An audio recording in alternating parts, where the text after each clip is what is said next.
evening and welcome to ELOSOFUMARTAKES. This is our 185th take, live from the Alec Bradley Lone Star Studios of Euless, Texas. I'm your host, Barry Duplessis, as always, and I'm so proud, so pleased, and so privileged to be with you all tonight. This is going to be a fantastic show. I'm so excited to finally sit down with this guest. He's been making some amazing cigars that I've been smoking recently. Y'all know, if y'all follow me, y'all know if you follow my top 10, you know all about this man. But before we get to formal introductions, we do have to thank the people that make this show possible. And that, of course, is our sponsors. Tonight's show is sponsored by Drew Estate. Recently, Drew Estate has announced that it is about to make someone a whole lot richer. Yes, indeedy. During its latest freestyle live show on the company's Facebook Live page, Drew Estate announced that it will hold a Bitcoin sweepstakes with numerous incredible prizes during upcoming freestyle live events, including a grand prize for one full Bitcoin for a lucky fan to be announced during February 17th. Of next year. So check out that freestyle live. You could be in possession of some free moolah courtesy of Drew Estate. And we thank you all for joining us tonight. So I am pleased to bring you our 185th take live from the Alec Bradley Studios of Euless, Texas. It is my pleasure. It is my privilege to introduce Mr. Henderson Ventura of ADVentura Cigars. Henderson, how are we doing tonight? Very good, man. How you doing? Oh, I am doing fantastic. I'm doing better now. We got the show up and rolling. So now it's just getting into the flow of things. I'm about to light up a cigar, and so life couldn't be better at this point. How about yourself? I'm doing great, man.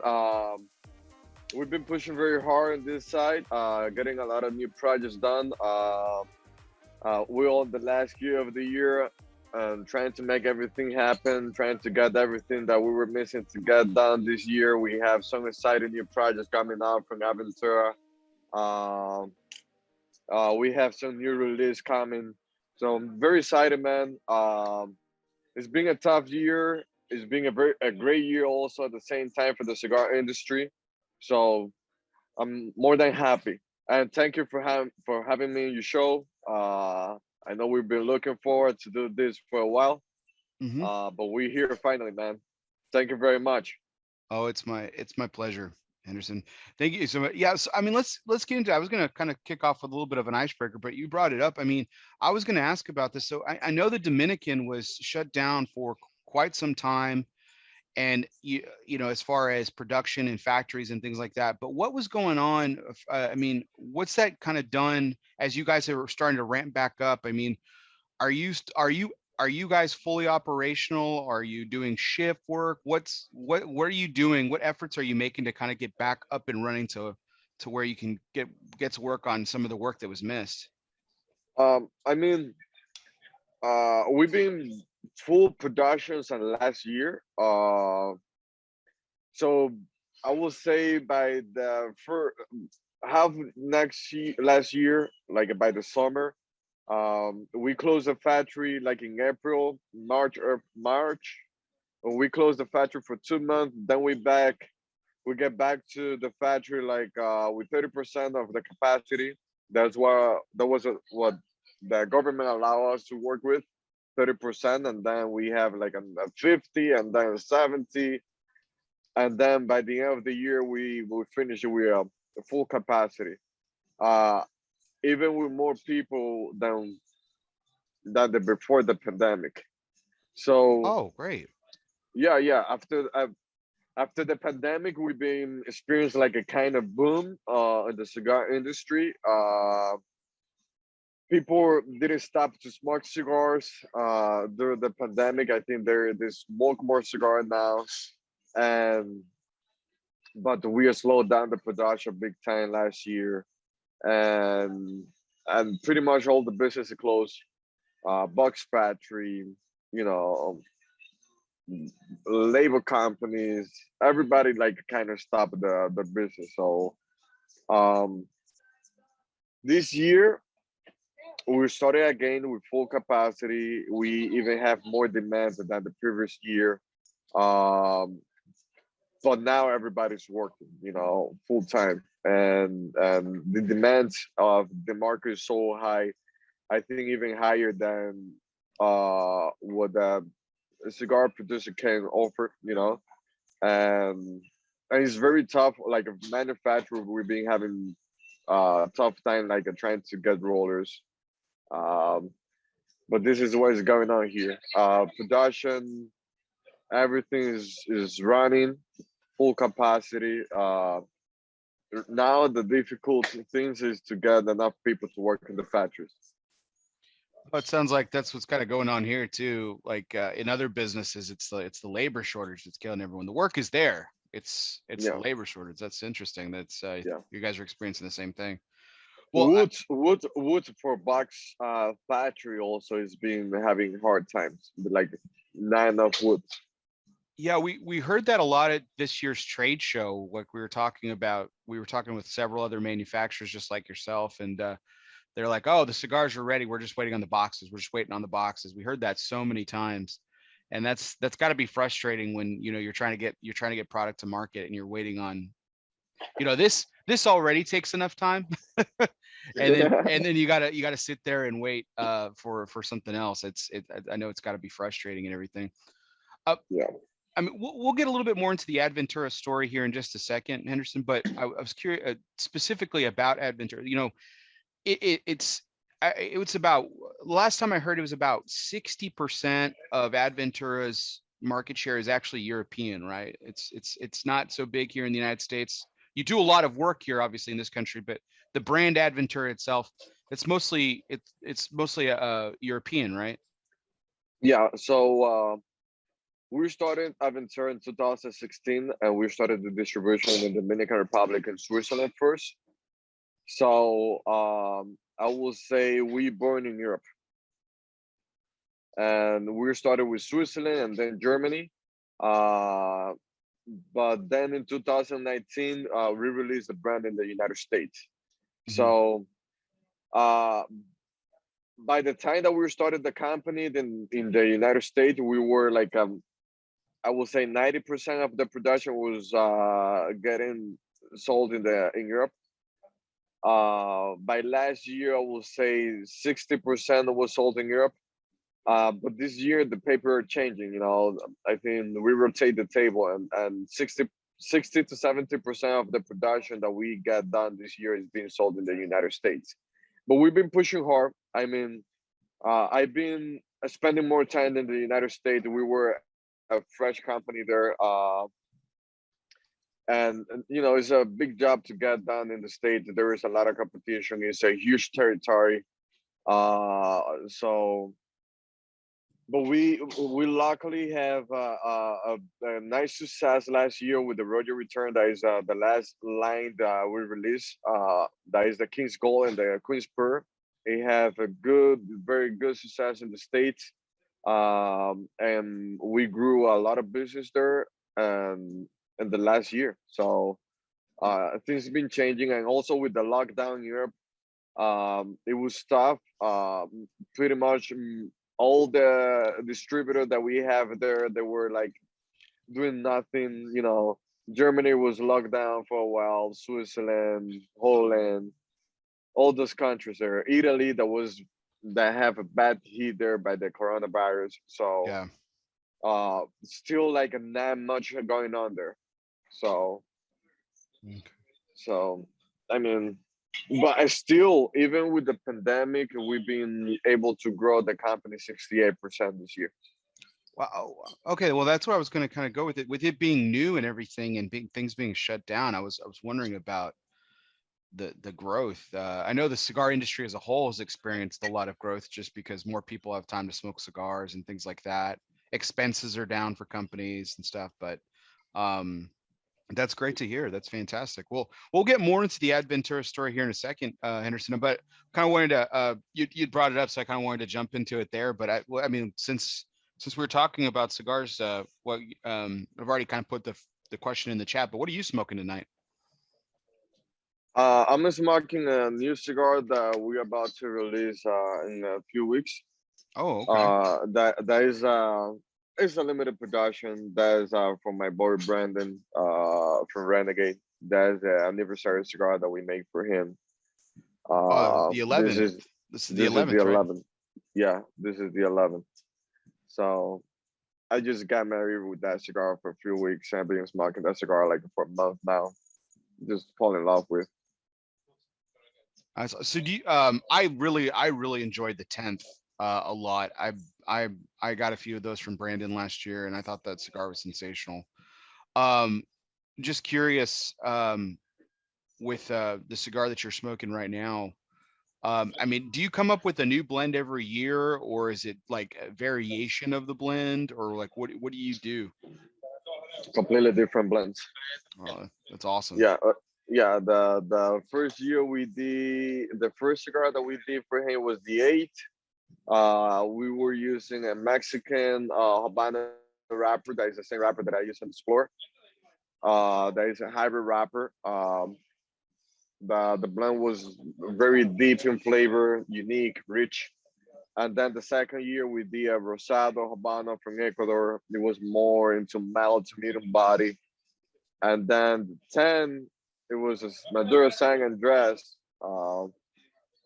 One of my favorite blends that I ever made with San Andres wrapper. It was that the 10 was more my profile. You know, I was like, fuck Brandon, you know, this is the cigar that should go for the 10. And the 11, uh, we've been working, Brandon and me, we've been working for a while on that blend. And then I was like, let me give you a surprise. Let me change some stuff on this cigar, and I'm gonna give you a surprise when we release that cigar. So That's by the way, Brandon is our top account in the United States right now. that's fantastic. I knew he was pretty big. Every time I go in there, he's always talking to me about some of your newest stuff and everything, including what I'm smoking right now. I got these at an event that you did with him not too long ago, but it's the Royal Return, the Queen's Pearls, and it's the Robusto. Um, I love this cigar, and I love this. I love it in this Vitola. It is absolutely fantastic. The Royal Return, the Queen's Pearls. It is gorgeous. And for later on tonight, I've got the King's Gold in a Toro that. So I got this from Brandon. I got the King's Gold actually from our other good friend in Texas here, Jay Davis at Blue Smoke. That's where I got that one at. So um, Nice. spreading the love around here a little bit. But um, and I want to tell a story about how I got introduced to the ADVentura brand here in just a second. But before I do, I wanted to bring up something out of a little, not to be too. I'm not trying to be too punny here, but out of left field a little bit. So I'm a baseball guy. I'm a Boston Red Sox fan. They made the playoffs this year. They just won the wild card earlier today, so that was exciting. But I know that you played baseball growing up, and and like me, you were a catcher as well, right? Yeah. How old did you play till? Did you play through high school? Did you play some college? Any professional ball? Like what? How far did you go? No, no, I started to play baseball when I was like 4 or 5 years old, and then that career ends when I was 14. Okay, so So when I was 12, I used to be second base, and when I was 12, they switched me to be a catcher. It was like it was one game that the catcher of the team got injured, and there was like, who wants to play the position? I was like, I get it, sure, yeah, I get it. So I think I have like a good game that day, and my manager was like, nah, we're gonna switch it. So I started to do the training as catcher, and my whole life since I was a kid, I was playing second base. So we were trying the ball like this on the side. right, When they switched me the position, they forced me to change my mechanic, how I throw my ball. So it's more like from here when you catch it. right, So it was not my natural way to throw the ball, and I was forcing my arm. And when I was 14, I got injured in my shoulder, and because I was pushing too hard. and that was sad, man. I couldn't play baseball anymore. Oh man, that's brutal. Yeah, Gosh, at 14.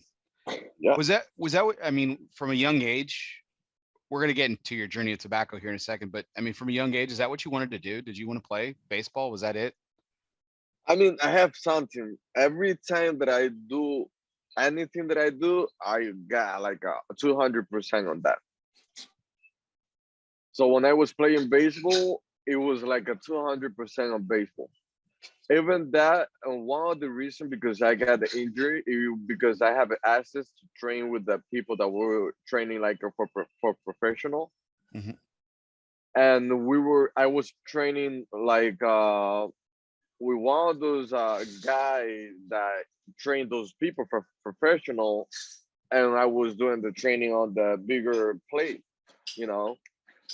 So in a bigger stadium, and the second base is way farther. So they were like, "Hey, you can do the mechanic and the training and all that, but you don't have to throw the ball like all the way.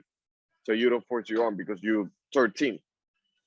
I was like, "Nah, I want to do it." You know, I was pushing myself to the limit on that, and that's how I got the injury. Clearly. But Was it yeah, your rotator cuff or was it an elbow or what? I mean, there's so many nice things. is nice. It was on my shoulder here, you know. Oh man. So uh I mean, it was very frustrating for me. I stopped even watching baseball for a long time. But then by the time, you know, I got to work in the factory, started on the business, started the college. Um so so then you know, I wake up another passion, you know. I'm glad to be in the business, you know, and I agreed to not be a professional baseball player. Um I'm more than glad to be in this position right now. This is something that I dream of since I was a kid. Yeah, I mean, I think I was gonna say, I think you found your calling, and with Yeah, that, but you know, just to go back to your playing days real quick, because we all, you know, everyone who follows baseball knows how incredibly popular it is in the Dominican Republic, how the incredible players that come out of your country, how serious you'll take it. Did any of the kids that you played with, like, did any of them made it to the big leagues? Because you're still relatively young, so I imagine that they'd still be playing professionally if they made it. Do you know anybody? there were like at least like a five of the guy from my team that I made professional, but they didn't make it the major leagues. But Okay. one of the kids that used to play in my academic, but he was like a 2 years, 3 years younger than me. He's playing professional for Toronto, and he played a few games in the major leagues. Okay. But I don't know what's going on with him right now. What's his name? Uh, Michael de la Cruz, Okay. he's a catcher also. Oh, okay. Gotta look him up later. Yeah, That's he a was also he was a shortstop, and then they switched him to they be a moved him catcher. too. Oh. Hmm. There's always a shortage for catchers somehow. It's funny how that works out. But Do you know a catcher is a tough position? That many player for that position, and sometimes when people are shorter, they don't run that fast, or they have the strength. You know, they see like a good opportunity to get the easier access to play professional. You right, know, right. My problem is I just wasn't quick enough behind the plate. I had the arm. I could frame a pitch pretty good. I just wasn't quick enough. Like I just didn't I have was the. mine was the opposite. You know, I was super quick on the plate behind the plane, but my arms was my weakness. Yeah. Awesome. Well, thanks for taking that road down memory lane there with us, Henderson. But let's talk about the passion that has become your life's work here. Let's go ahead and go into our major point. As always, every guest on LS Fumar Takes is sponsored by United Cigars. So Henderson is here, brought to you by United Cigars. But the major point tonight is always brought to you by Protocol Cigars. Power of the P. Tonight's major point is brought to you by the people, cigar people, the people who know everything about a lifetime of service. Protocol Cigars is more than just a pool parties and good times. Well, maybe it is, but behind the fun is a motivation for service, a motivation for giving back. From the original Protocol Blue to the latest release in the Lawman series, Bass Reeves, Protocol has always been about honor, passion, and yes, the people. It's what their life's work has been and always will be about. Power of the P, Protocol, Cigars. So with that, tonight's major point, we're going to take a little bit of a journey as Henderson's already kind of started us off here. It's like he's reading my notes here. And we actually did no prep because I had some technical difficulties before we started here. So he's doing a good job. I recently listened to an interview with you and Antoine Reed of Tobacco Business, where you kind of took over that interview too, where you actually started asking him questions. I thought that was fun. Was that kind of just natural for you, or like, because like I know it was just like off the cuff, like y'all didn't plan that? Man, that was like during the pandemic. I was in my house, bar there, and I have like that week I have like about 4 interviews. I was like, let me change this now in the middle of the interview. Nice. So change it up. Yeah, I loved it. yeah. I thought that was really cool. It's really fantastic. But so we're gonna bounce around some timelines here. Henderson, I want to go back to when you started, but before that, I want to talk. We were already kind of started talking about ADVentura. I want to talk about this story. Like you do great work with a lot of other brand owners and everything, and we'll get to that too. But you and Marcel Noble started this ADVentura project together. But so how did this partnership start? Where did it blossom from? So Marcel got to the factory through a friend of my dad. He was visiting Dominican Republic. And they stopped by my factory. I was working on some new blends by that time, so I give it to try the Explorer blend. And because I would taste that wrapper, that was a wrapper that we would taste like for 7 years, trying to get it done, doing different fermentation process, switching farms to see what we get the best out of it, and all that. And so I finally got like a blend done with that wrapper. I give it to try to him. He fall in love. Next day he called me like, can I take like some about 10 cigar of those back to Swiss? And I was like, yeah, this is nothing out. This is nothing that I got that I'm using for nothing else right now. But you can try, get some. Just don't post nothing about the blend. Don't say nothing about the blend. So he fall in love, and a month or 2 months later, he texted me and he told me, listen, I have my store here in Switzerland, and I want to do like my own private label for my cigar club here. So, and I was like, cool, what you want to do? And he was like, I would like to use that blend that you've been working on. And he sent me all the concept that he has for the brand. I was like, man, first of all, you cannot use the name ADVentura. And he was like, why? Because I have the same trademark like about ADVentura in Spanish. And I'm planning to use that for one of my future projects. Okay. And but maybe, I don't know, doing nothing with that now. Maybe we do something together. And I love the packaging. I love the concept. Told me about the concept. So he explained me the whole concept. And it was, yeah, I like it. This is too good for just a cigar store. So then he had an offer for a Swiss distributor, and we started the distribution in Switzerland. In 2000, that was 2016, and then we started to develop everything. 2017, we officially did the partnership, and then we started to do the distribution in Germany, Sweden, Italy, Czech Republic, and Holland, and we started to release the new projects that we haven't done, and that's how everything started. So I mean, the whole concept behind the brand, this is something very unique, and that's why I love everything that he created with ADVentura. Um, there was like the history behind, So ADVentura go back to the root of the cigar industry, how everything started. So the cigar industry started back in the days when the Europeans came to the new continent, discovered new lands, and they got to the Caribbean, and they were exploring, and they found out the Hispaniola Island, and they find out tobacco, gold, and this is how everything started to be traded. That's how everything started, how the tobacco started to be commercialized. The Europeans bringing back tobacco and cigars back to Europe, and and that story bring us back to the root of how everything started with the cigar industry.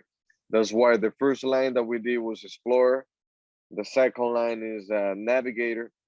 Uh, then you conquer, and after you conquer the land, you bring back the a gift to the royal family, and that's the royal return, and it's a gift to the king and the queen. So this is the whole concept behind Aventura, that story.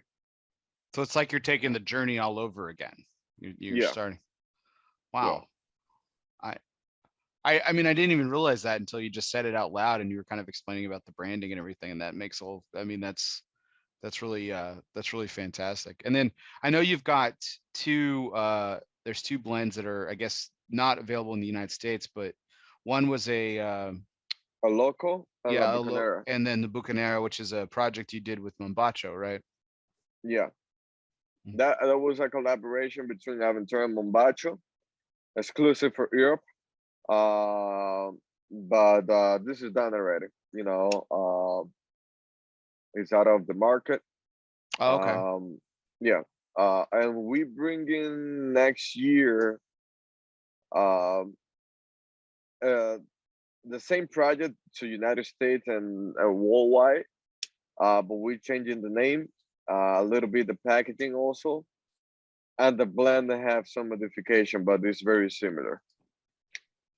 Oh, that'll be good that we get to try something, along those lines. Um, because I never got to smoke it. So here's the story of Adventura with me, Henderson. I've smoked a lot of your stuff that you've made for other folks for a while, and your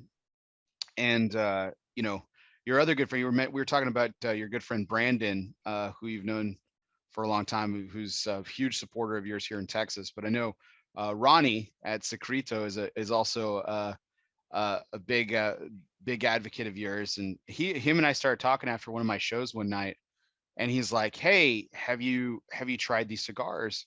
And it was really funny because he was talking in it was typing, it was over instant messenger, so he was talking to me um kind of in short language, and so he was like, he wasn't referring to it, like he never said Adventura the name, and he never said, like, he said, "Hey, have you tried the pearls, or have you tried the gold, have you tried the green, have you tried the blue, have you tried the red?"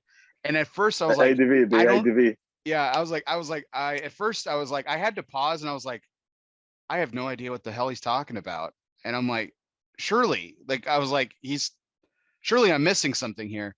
And so yeah, I actually had to go and do some looking up too before I answered him. I'm like, I don't know if I've had these cigars or not. And I hadn't had the Queen's Pearls or the King's Gold yet, and he actually sent me the first ones I ever tried. So that was my introduction to those. And I mean, I'm grateful because I absolutely love, like I said, this cigar that I'm smoking right now.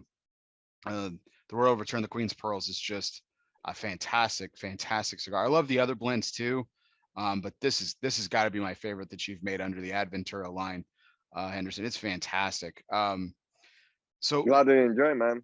That much. oh, it there's something. I mean, we can go ahead and dive into it right now.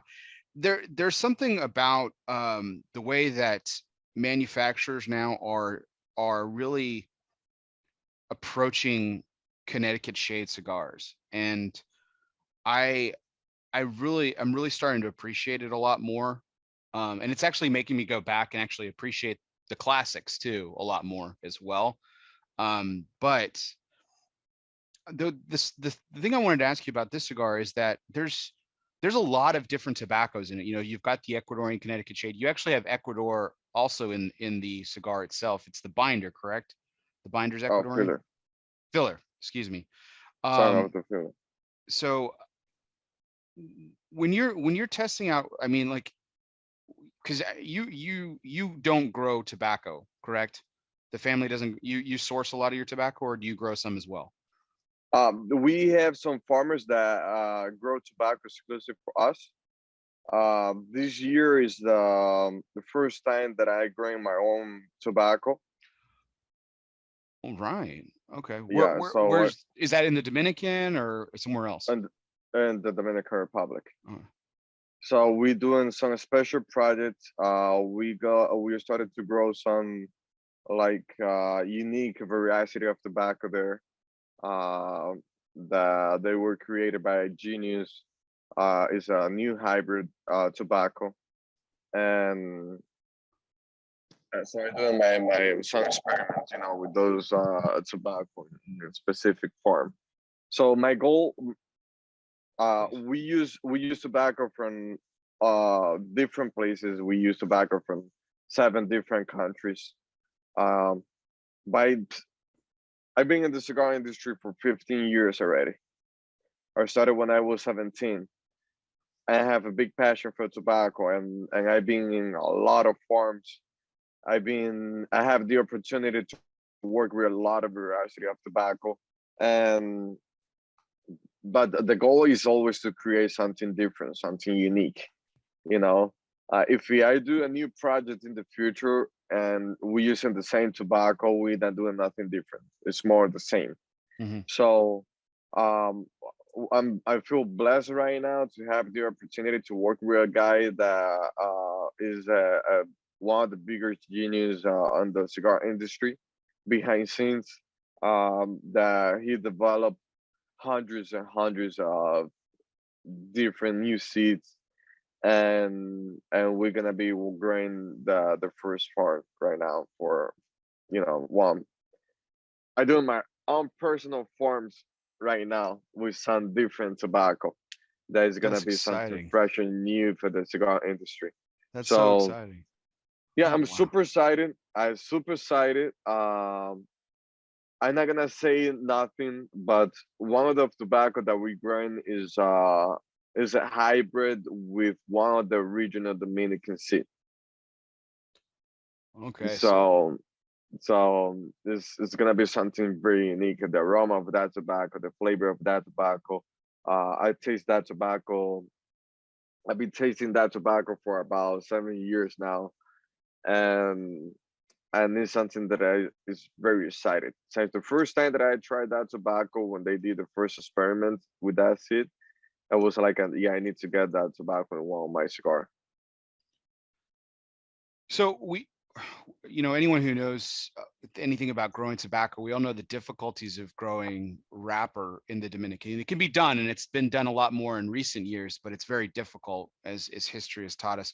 So this hybrid that you're working with, is it wrapper grade, or are you using it for binder, filler, It's, or it's everything? gonna be it's gonna be binder filler, but it's the process that we're gonna do on that farm and with the crew and everything.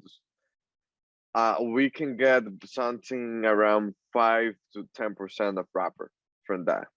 Oh wow. So Okay. like you can expect some small batch or like a limited edition of of the of cigar with Dominican wrapper there,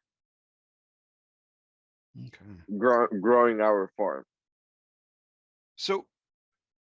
So you mentioned that you're working with someone behind the scenes for this project, but so you, like you said, you've been doing this for 15 years, and I know you've got your father working with you too as well. And this is a question that actually came up this week when I was talking to somebody else.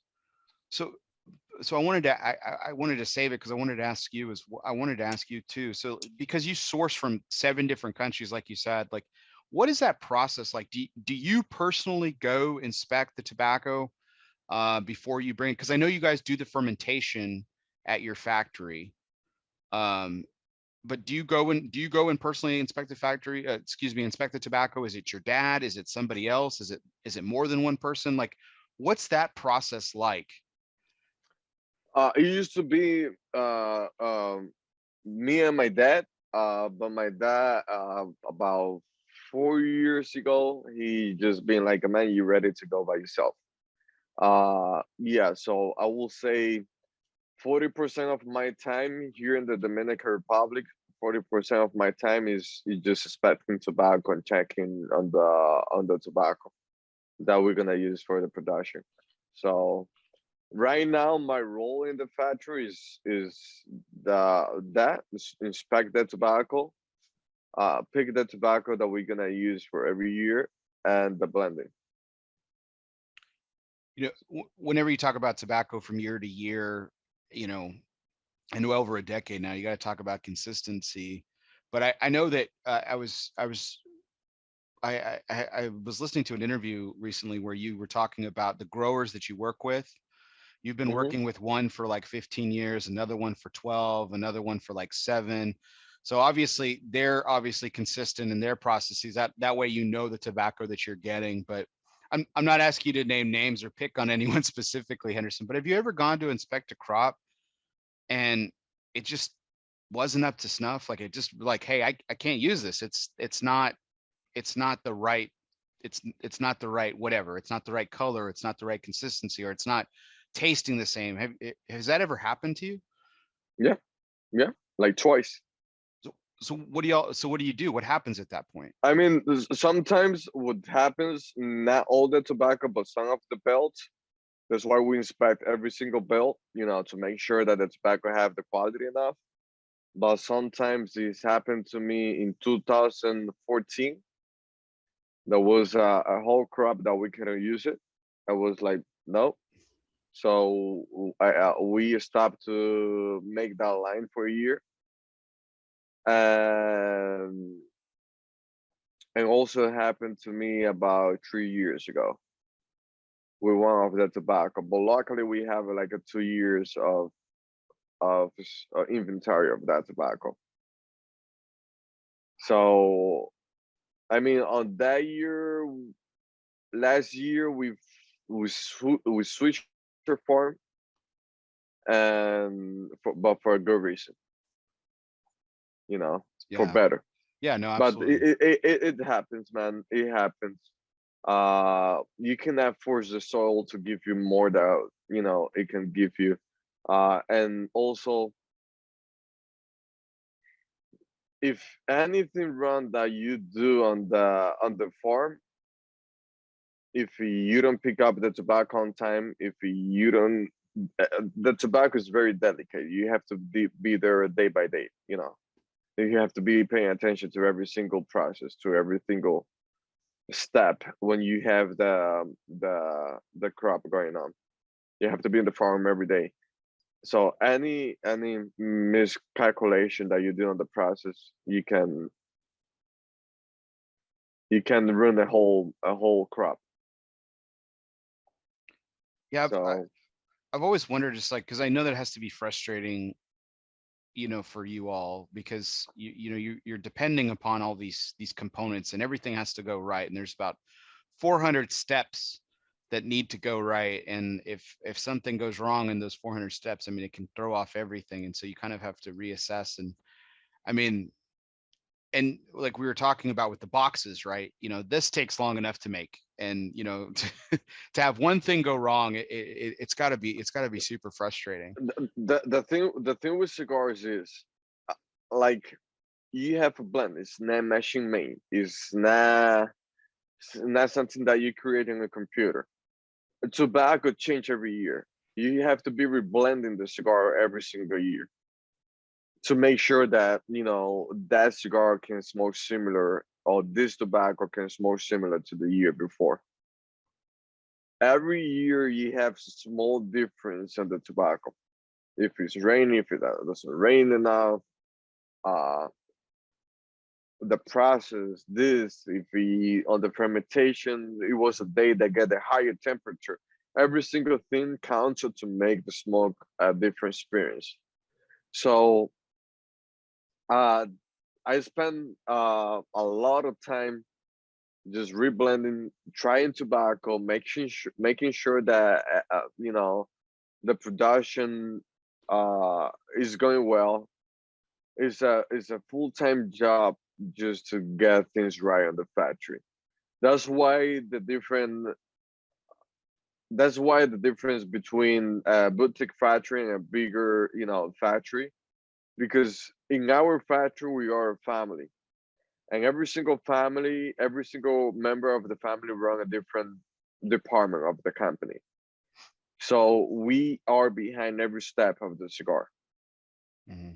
making sure that everything gets done right, on the production, on the sorting of the tobacco, the fermentation, the blending, the quality, the packaging, the logistics, everything is run by a different member of the family. So it's like this is our life, and this is our company, and we take care of what we do.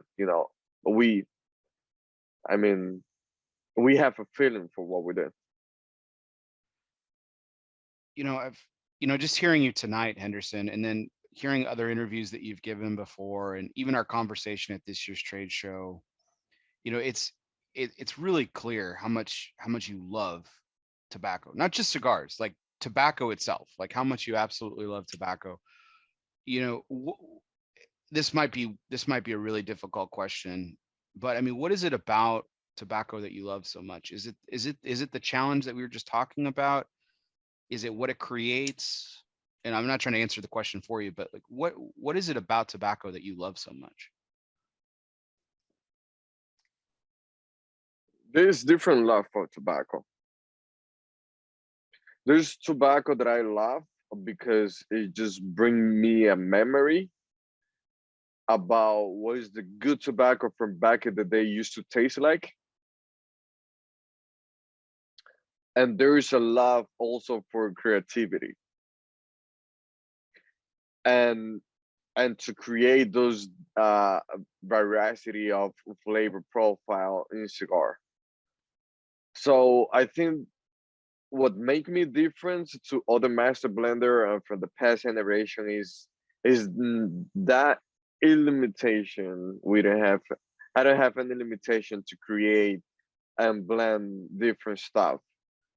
I don't like to stay classic, even if I love like some classic flavor profile on the cigar, but I don't mind to go like outside of the box, in terms of blends. And like I say, for me, I never smoke the same cigar, and always the newer cigars that we make, it's better than the last one we did. And the whole reason of that is because every time that we create a new blend is trying to improve whatever we did in the past. So there is some tobacco that I love. There's the Corojo. I love that tobacco because the creaminess, the sweetness that this tobacco provide. Also the complexity of that tobacco. You have to understand, like each tobacco give you a different stimulation in your mouth. Some one the bitter, uh, acid, sweetness, salty. Um, every single tobacco gives you a different stimulation. The Corojo is one of those tobacco that is very complex by itself that hits you in different part of your tongue. So the Corojo give you give you some stimulation on the acid part that creates some creaminess, and also on the bitter part that you know give you that intense cedar or dark coffee flavor profile. So that tobacco by itself, the Corojo, you smoke that a tobacco, a cigar created just with Corojo, and you think that is a blend already. Hmm. So this Corojo is one of the main tobacco that we use in pretty much all the blends that we create. Also, there is tobacco like the broadleaf. I love the broadleaf, and one of the reasons because I love broadleaf is because it tastes like a Dominican seed to me. It tastes like a little bit as olor dominicano. It has some earthiness, but also what I love is just remind me of Dominican tobacco, but with more strength and more sweetness. Mm-hmm. So those are tobacco that I love. And then there's all the tobacco that we're playing with that I love so much. There's Piloto Mejorado, also the new seed that we're working on. Um, that is a new variety of Dominican tobacco that we're creating, and the aroma of that tobacco is unique. The aroma, the flavor, is something totally different to whatever you used to smoke, you know, and that's make me very excited about tobacco. That's what I love about tobacco. Also with the blends is that how many different flavor profile that you can get from, blending the same tobacco. You know, there's this is where it's exciting about blending. And but I'm not married with anything. My mind is super open. My palate is super open, to try everything, everything. I gotta confess There's something. Go ahead, there's some please. tobacco that I don't like too much, Sure, of course. There's and I got to use be. it, and I using those tobacco in my blends. For example, the San Andres, I'm not a big fan of the San Andres, and Okay. just because one thing, a good tobacco make my mouth juicy, creamy. The San Andres is one of those tobacco that dry out my palate a little. Mm-hmm. It's me And too. I don't like that too much. But the Navigator we use in San Andres wrapper, and my concept when I was creating that blend, it was like I feel like I want to do a Maduro. One of the best option right now for Maduro wrapper is San Andres. A lot of people love San Andres. The burn, the ash of that tobacco is always nice, and white ash, very uniform color, very consistent. So it was like, let me use San Andres, but let me see if I can change the experience of the smoke of the San Andres. So on that cigar, we use the tobacco from 5 different countries. The complexity of that blend is huge, and is one of the most sophisticated blend that we have in the whole portfolio. And every single tobacco that we use on the filler and in the binder is just to fight against the wrapper. And also, there's another cigar that I use in the tobacco that I'm a fan. That is a crisper. I'm a Connecticut smoker, man. But let me tell you this. So I have some of my best retailers that asked me, like, man, why you don't do a Connecticut? I was like, I think it's not my line, but let me play with.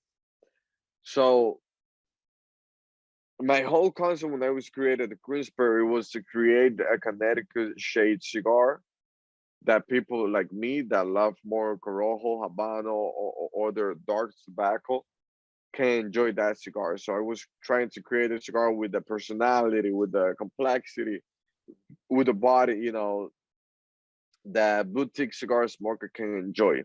Mm-hmm. So that's how I create the Connecticut blend with the for the crisper. It's a cigar that have a lot of complexity and body. You don't get that easy smoke, super smooth. The bitterness, you don't get none of that on the crisper. It's a cigar with character. It's smooth but with character. I agree. So there's one thing that no matter almost you know uh, especially going back in my smoking experience, Connecticut shade cigars typically, no matter how good they are, they typically get hot at the end. They turn really bitter, sometimes even sour, and that's when I put the cigar down. This is what I've really loved about this particular cigar, Henderson, is that I don't get that. Like, it's good from beginning to burning your fingertips off, and you don't get that bitter. I mean, you get the right amount of bitterness for balance, but you don't get that hotness at the end where it's just okay. It's just acrid, and I got to put this down. I got to start again. You You don't you get that. you get the bitterness from the assimilation, you know. And there's some specific tobacco that hits the bitter part of your, palate, but you don't get the bitterness right here in the lips, Right. 100%. you know. So, So um, it's interesting having this conversation with you, Henderson, because normally I don't really, my conversations on this show really aren't tobacco centric. I like to have just like conversations just about the person and everything. But I wanted this conversation to go this direction because I, like I said, it was apparent in all these interviews that I've seen with you and having a couple of conversations with you that I've had, like just it's good that how you take much, that direction yeah. because my English is just tobacco. If you take me outside of tobacco, like I got my English is gone. Fair enough. Fair enough. Well, I mean, it's apparent. It's apparent. I mean, it's apparent how much you love it, and this is exactly why I wanted to have this conversation with you, is because I mean, I nerd out on tobacco too, and so to have a deep conversation about it. But I want to push back on you on something. So you said a couple of minutes ago that you don't go outside the box, and yet that I I feel like every blend that, that I've made that you've smoked that excuse me that you've made that I've smoked is a little outside the box. It's not like I can't no, compare this to so, something else. no, sorry, that I love to go outside the box. That was Love to go. my, Oh, okay. Okay. yeah, Gotcha. like I don't, Gotcha. yeah, Okay. yeah. Okay. I I mean, misunderstood.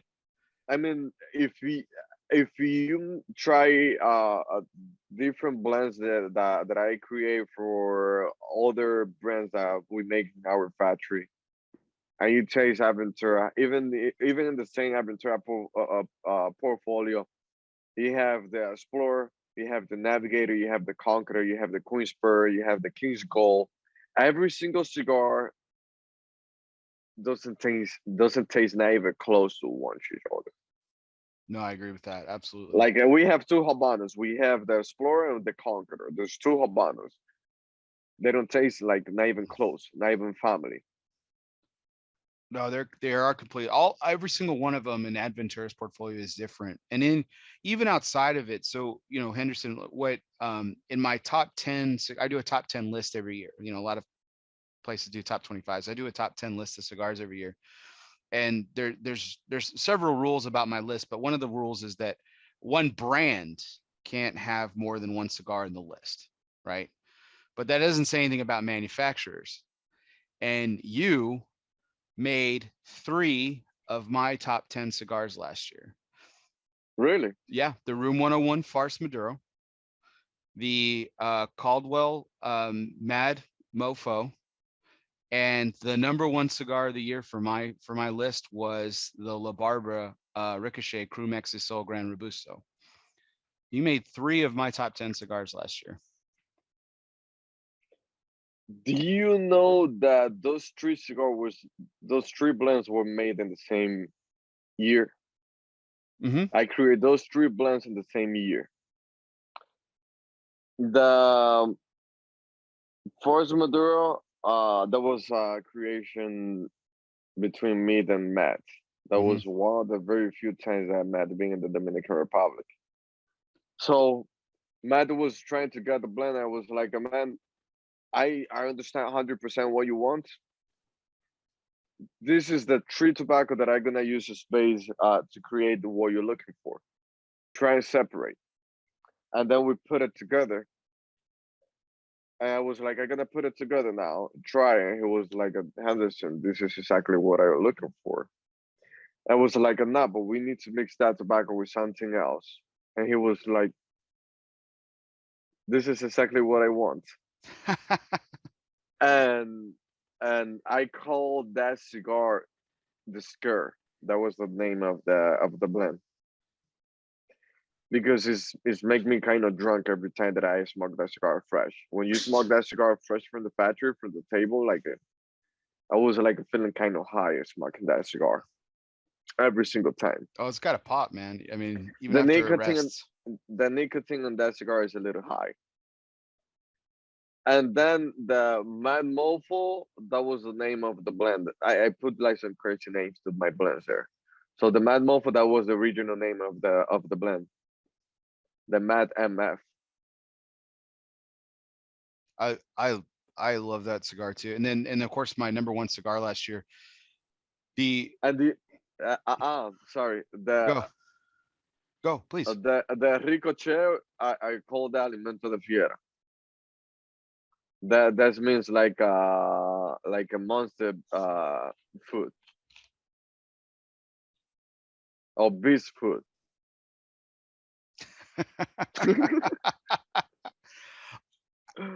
That blend is probably one of the most unique blends that all of them are very unique, and they're all different, right? They're all like we were just talking about the same thing with your ADVentura a second ago. The but the thing about the Crew Mexisol that I just absolutely love is it is like nothing else I've ever smoked. Like nothing else I've ever smoked. It is so different and so unique. They're that cigar, like when I first smoked it for the very first time, I was like, this is like I can't even compare this to anything else. Like that it was just such a unique flavor. And I guess it starts with the wrapper, right? I mean, because Mexican sun grown, you don't see that Nope. ever. I never saw it until I never heard of it until I smoked that cigar. I was like, oh my gosh. And that and it's savory and it has this wonderful minerality to it that I and it's got richness and everything. I could smoke that cigar any time of day, and it's absolutely fantastic. So It's deep. It's deep. it is deep, absolutely. So the Mexican sun-grown, what like I heard Tony talk about it once, but like when you were just like because you said you don't like San Andres Maduro, right? So what was like what was the when you were playing with tobaccos and you're like, hey, here's this Mexican sun-grown, like what kind of got in your mind like, hey, this could be a really good wrapper for a blend? Like what were you thinking there? Uh, I mean, we go a little bit more complex when we're blending a cigar. For me, it's about the stimulation of your palate and and and the flavor profile by itself. So it's about the experience. Like when I'm playing with tobacco, for us, just for you to understand, for us, a master blender or manufacturing complexity doesn't mean that the cigar is gonna be changing like a through the smoke. Mm-hmm. Like it's gonna start this way and then it's gonna change, and then it's go through a transition, and that's create a complexity on the cigar.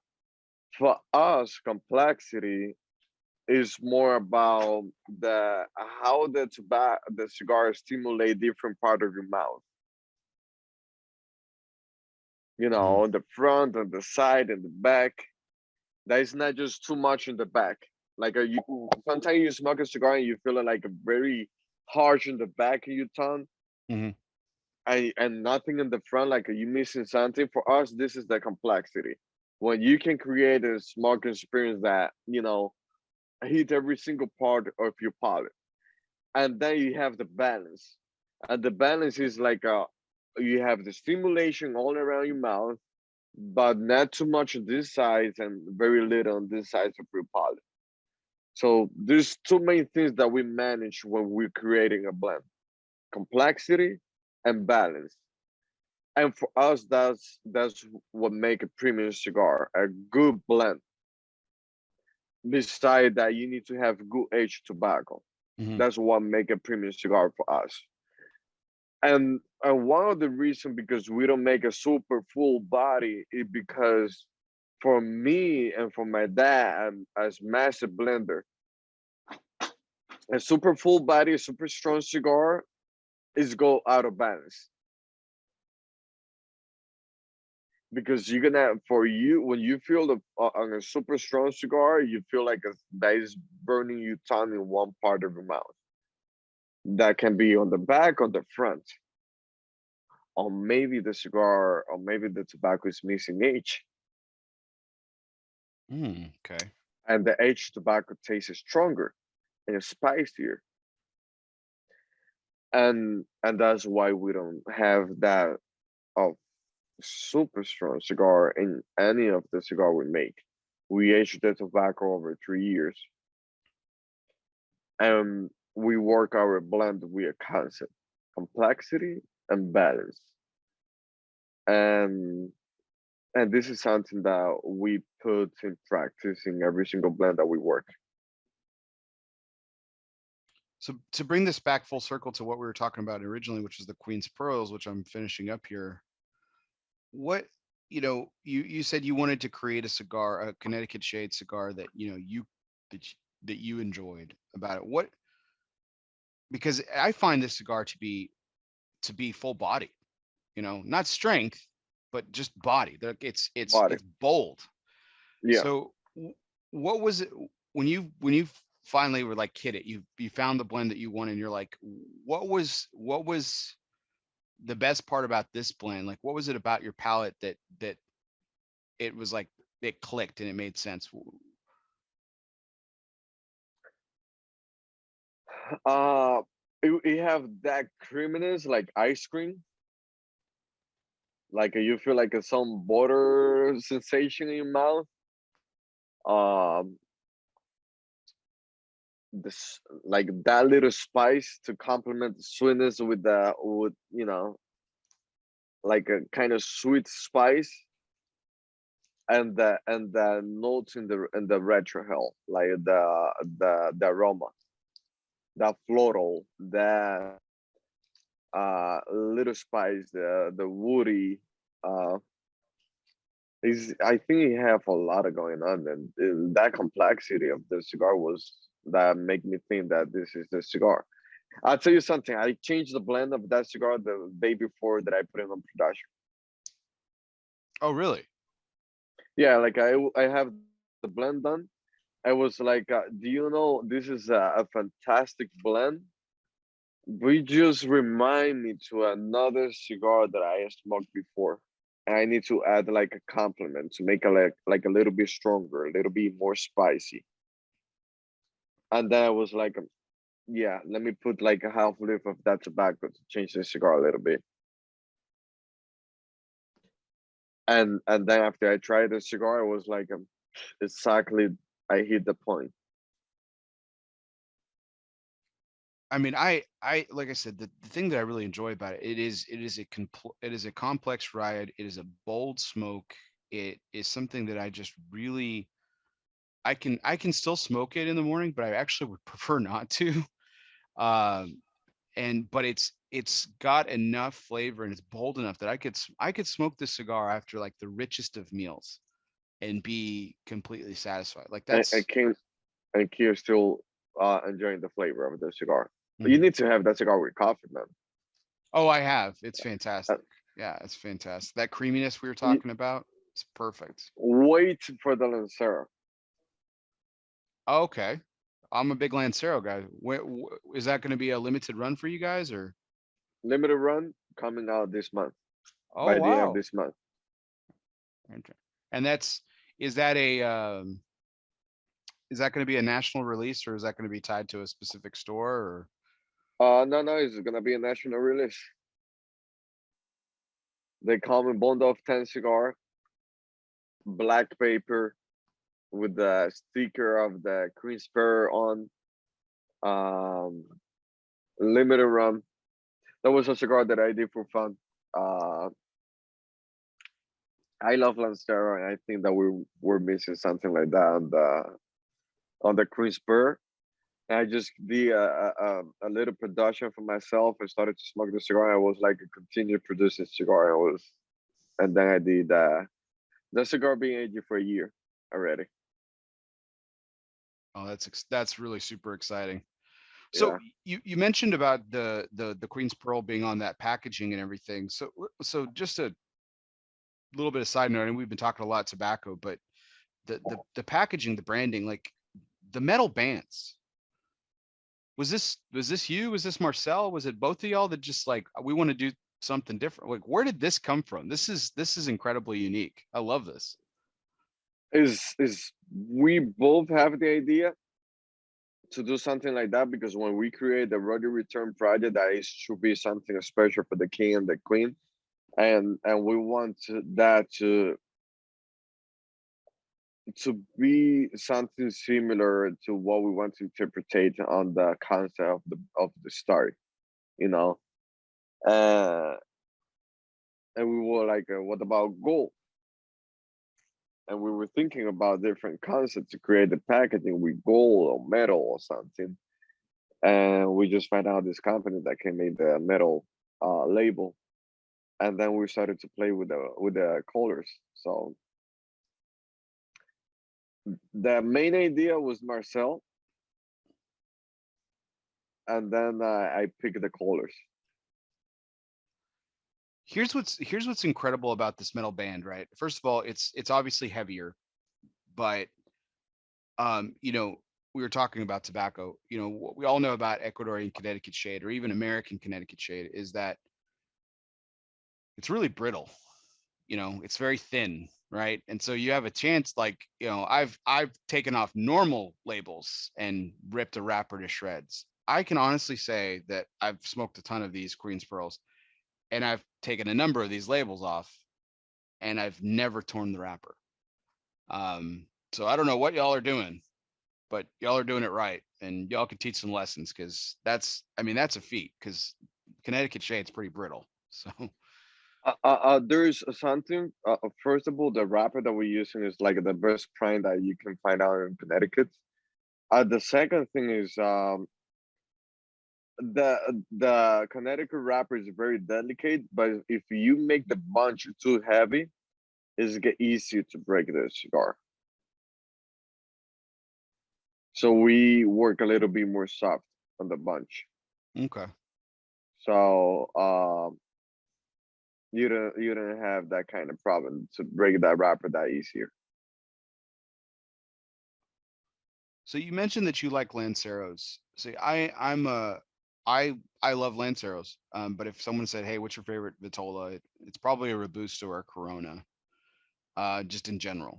Like, is there a Vitola that you go towards? Like, what's your favorite Vitola? My old day Corona. Corona. Is Yeah, that where you start blend? Is that when you start a blend? Do you start with the Corona, or do you change it up? Okay, what do you do? 52 ring gauge. 52 ring gauge. Okay, why Yeah, 52? the middle range Okay. to go up and down.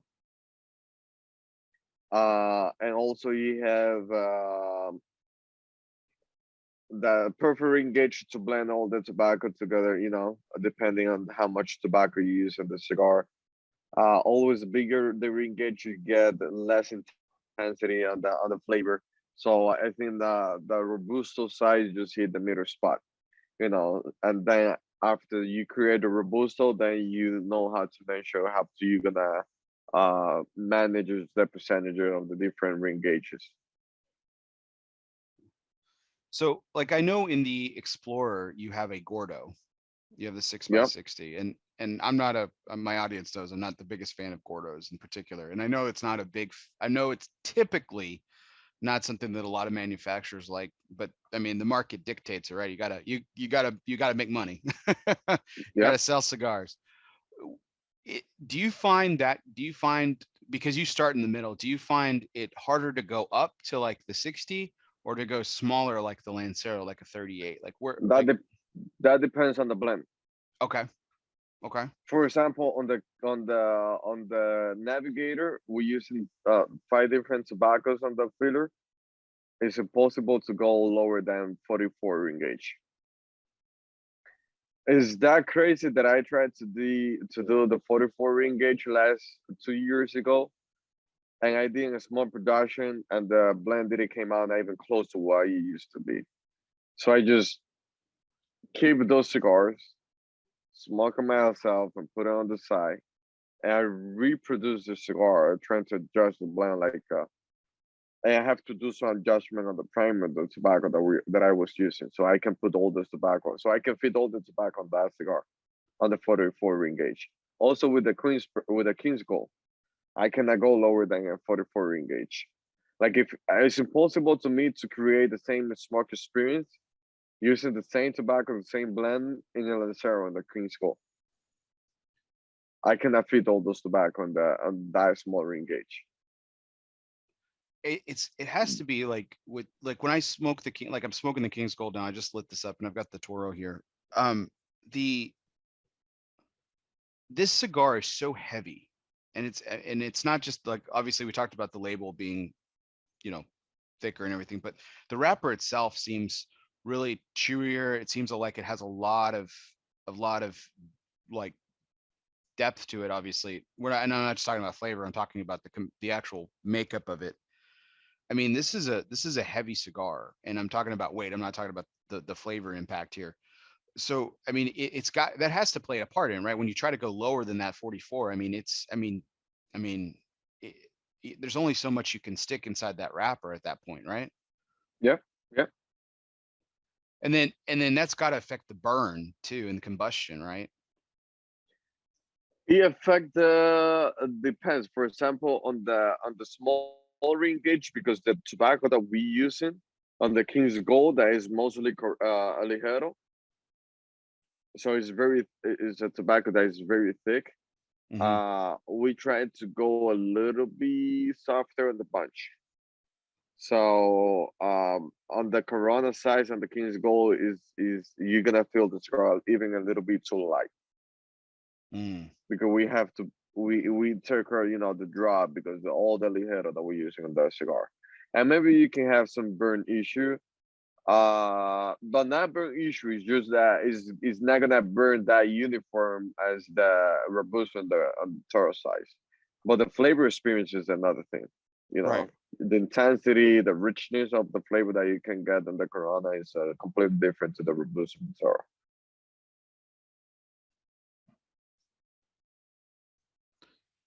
That's something I was going to say. Like, this is my first Toro of the King's Gold.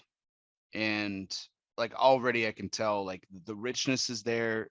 You know, the flavor obviously is fantastic, but like compared to the smaller gauges that we were just talking about, the intensity is really it's not as strong there in terms of intensity. Um, so I think that, you know, if like if you're out there and you're smoking, you know, you've tried the King's Gold in a smaller gauge and you think it's like too strong or something like that, try the Toro, because I feel like that intensity is it's kind of pulled back a little bit, but the flavor, the richness is still there. This is fantastic. This is what it's about, the bigger ring gauge. You is more difficult to get the same intensity on the flavor on the bigger ring gauge, like a 60 compared to a Robusto and a Corona. Fantastic. Well, Henderson, I really appreciate it. I got some more questions for you, but I like to break up my show a little bit. We're gonna have a little fun with one of our fun segments here. So this is our one must go segment, and I'll explain the rules here in a minute. So, but as always, our one must go is brought to you by United Cigars, featuring La Giana Havana and distributors of Jose Dominguez, Bandolero, Garofalo, and the highly acclaimed Atabey and Byron lines. So smoke one today and start living united. Now, Anderson, we talked about some of the other brand owners that you've worked with over the last few years. You know, Matt Booth, Robert Caldwell, and Tony Bellotto. Now, all three of these guys are absolute characters. They all make me laugh. They're very funny people. I'm sure they do the same. I'm sure they're the same for you inside the factory. So the goal of this segment is, with one must go, is exactly what it sounds like. And I'm not saying, hey, who do you want to get rid of? That's not what this is about. Okay, we're not trying to get rid of anybody, but I know that I know that their sense of humor has to just, one of them probably makes you laugh more than others. So, and I know they're all funny. So which one, this is just your opinion, whose sense of humor is least appealing to you? Who makes you laugh the least out of those three guys? And they're all funny. We know that. Matt is I think is the bigger character there. This guy never know when he's talking serious or it's just joking. And he always like I all the time that I meet Matt is like is this guy acting or he's like that? He make me laugh because all the time he's doing something crazy. Like if we were in a restaurant and I go to the restaurant, when I go back to the table, I'm gonna find out something that he did. or he order a plate or a drink. One day I was in Vegas and this guy ordered a drink for me with a banana with the draw like inside of the banana.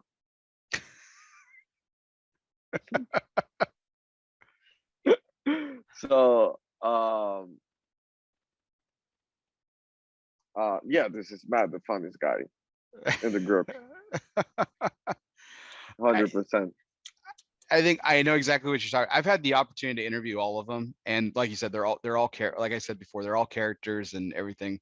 Matt has that way about him that, like you said, you don't know when something is completely serious, because it can still be hilarious, but he's 100% serious, and you don't know when he's joking around. So I totally understand what you're saying with there. Um, you know, Robert feels like the impression I've got with him is that his mind is always like moving like a million miles a minute. And I feel like Matt's that way too, but Robert in particular, I feel like he's just always he's always thinking like 20 steps ahead. And I know that's probably what, when you're blending cigars, I know that's probably the way you think too. Is that where you guys relate, do you think, or is he completely different in the factory with you?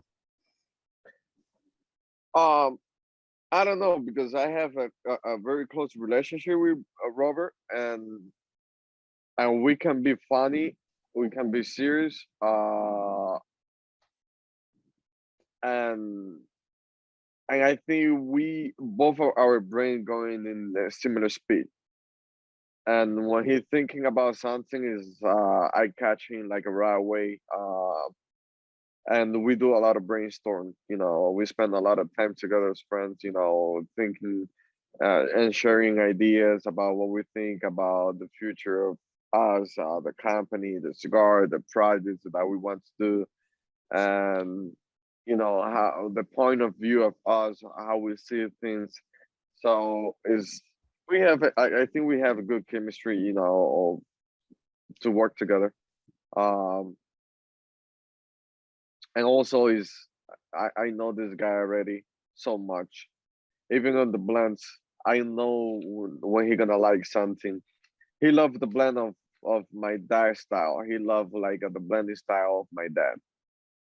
This is something that we have something like a super different things. The Mhm. palette. What I like, he not gonna like it. What he like, and it's not 100% that I gonna like it. But what my dad likes, Robert gonna like it. And what Robert likes, my dad gonna like it. They have a very similar palette. So I don't blend all the blends that Robert likes. If I want to create a blend for Robert, I have my dad to blend the cigar for him. I was gonna say that I heard that's what I heard. I heard that your dad does a lot of his stuff, and yeah, that makes sense. Like you said, that because if you think about the three of them just by themselves, like his palette is completely different. Well, they all have three different like kind of go-tos and Hmm. stuff, but his is completely different than the other two, I Yeah, think. there's two blends that we create together. That was the King is Dead, Long Live the King. Hmm. That was Robert and me working together. And this is a blend that we create together right there. But then like Easter Standard, Hit and Run, all those cigar that was blends that my dad did for Robert. Savages, Midnight. And then there were some blend that I was like a fighting with Robert, like now you need to get this blend in the portfolio, like the Mad Mofo. Wow. Yeah, the Mad Mofo I forced him to get this blend on the cover. There you go. Nice, Yeah, nice. this Well, is one of my blends.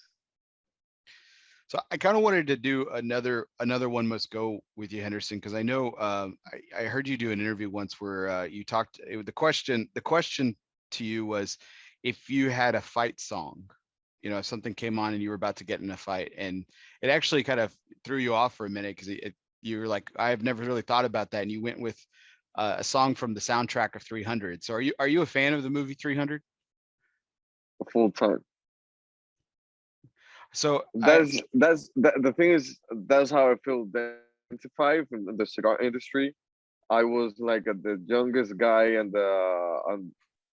the game when I started, and also working in a small company from my family, and we are the only thing that my family does is tobacco.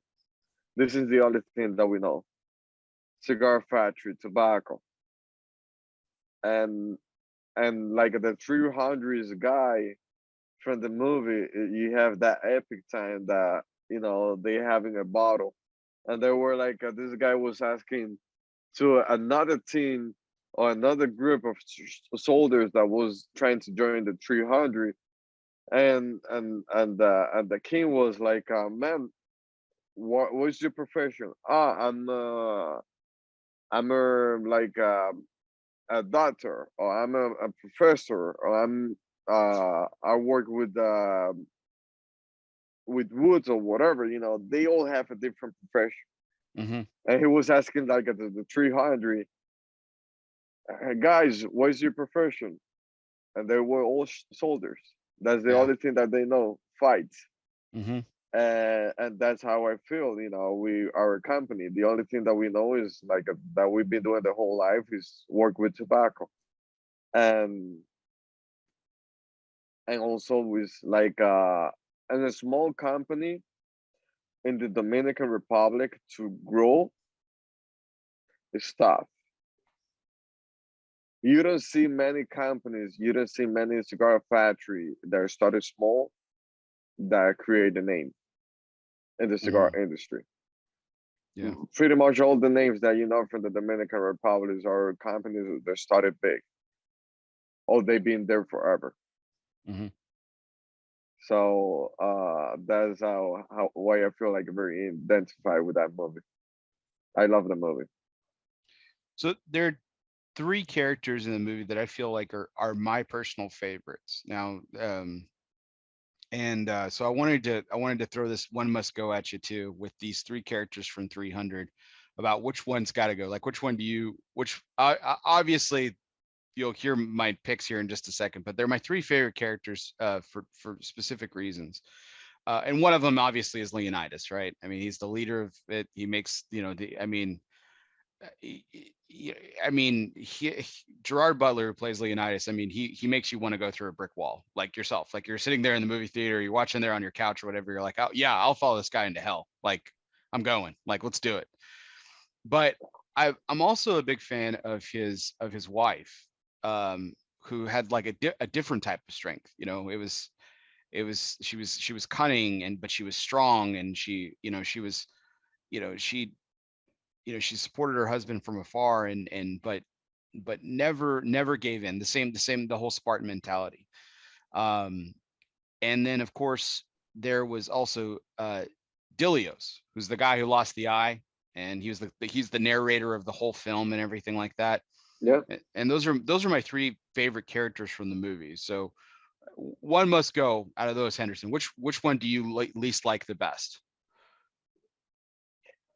I mean, Leonidas for sure, because I feel like I have a big responsibility, like to um I will say I have the responsibility of the family, to make this dream happen for us to, bring this company up to the map, that people recognize that. And also, I think I've been putting the company into difficult fights, just with my crazy ideas and maybe fighting against the wave. Uh, and I've been giving it all, I would say at some point of our life in the company, my dad kind of was like, yeah, this is like a tough time. And I was like, as a teenager, uh, maybe because I was missing experience, I was like, we need to continue. We need to do things different. And I didn't know the resource how we're gonna do everything. I was pushing anyway to the end until the end, you know, and it's something about the leadership, you know, Mm-hmm. you know, to make that group, to take that group to the war.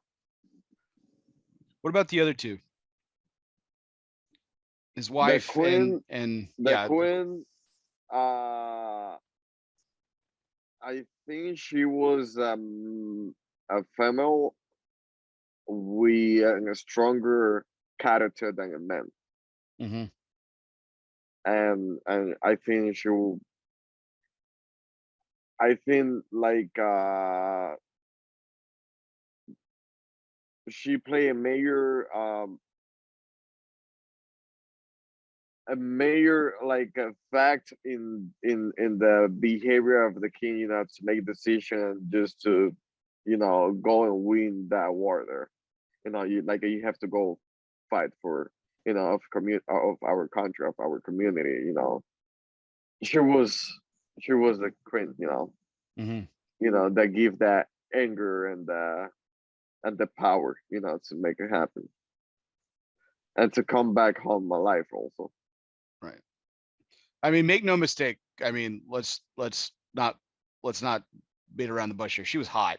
Like she was extremely attractive, right? She's gorgeous. Yeah, and she But was respecting the king also. right, but she's scared. I mean, but also like she scares the crap out of you too. Like I mean, she could kill you just as easily as Leonidas could. Like that was the way I saw it. I mean, but I really like when I heard that you really like that film. I was like, man, I was like, we got to talk a little 300 because I absolutely love that film. I think it's fantastic. And it's something that I go back to and I watch quite a bit, and I just love it. I think it's a great film. Um, but those were our one must go segments for tonight. So thank you, Henderson, for having a little fun. We've got a few more questions here, but as always, our one must go segment is brought to you by United Cigars, featuring La Giana Havana, distributors of Jose Dominguez, Bandolero, Garofalo, and the highly acclaimed Atabey and Byron lines. So smoke one today and start living united. So Henderson, we've mentioned this a couple times now. You just talked about it a second ago, and that was your age. And if I've done the math correctly, I think you're 31 or 32, right? 31, gonna turn 32. And you've been doing this for you've been in the industry for 15 years, right? Yep.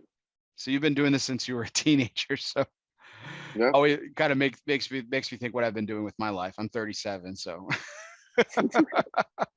but so you started, like you said, you've given everything you get into, you give yourself 100, you go 200%, you go all out, you go all in with everything that you do.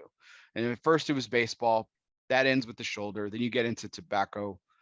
And the fact, what how old were you when you blended your first cigar? Like, I mean, like cigar that was released to the public. What was the first cigar and how old were you? Released to the public, I was like 22, 23 years old when I created that blend. Maybe like a 21, 22. That was Rodrigo La Fortaleza. Oh yeah, that's Rodrigo cigars. Yeah, I remember those. La Fortaleza, I think that was around 2012, like 9 years ago. So you've been doing this at that point. You'd been working in the factory for 5, 6 years. What were you doing during that time, like to get ready and starting playing with? Were you working with tobaccos pretty early on? Did you do like what other work did your father have you doing to prepare you for this role as master blender that you now are? I'll tell you something, man. Dad never got me ready for nothing. Okay. He was I did every single job that you can have in a factory. Since deveining tobacco, doing sorting, carrying bell, drying tobacco, on those tobacco rooms, uh, like giving the humidity to the wrapper, packaging, supervising cigar, every single job. So I think also when I was about 12, I started to work. I started to go like to the factories during the summer. When I was like from vacation from the school, and I was doing that like to make some dollars during the vacation, like sourcing tobacco, deveining tobacco. So I feel like I started to understand the tobacco and know the tobacco, and I knew whether tobacco was good already or whatever, and do the sorting and identify every single brand of tobacco since before I started to work at the factory. So there was a point when I got very excited about tobacco that I was like, I was trying to create blends. I remember that I used to create blends like mixing a lot of tobacco in one cigar.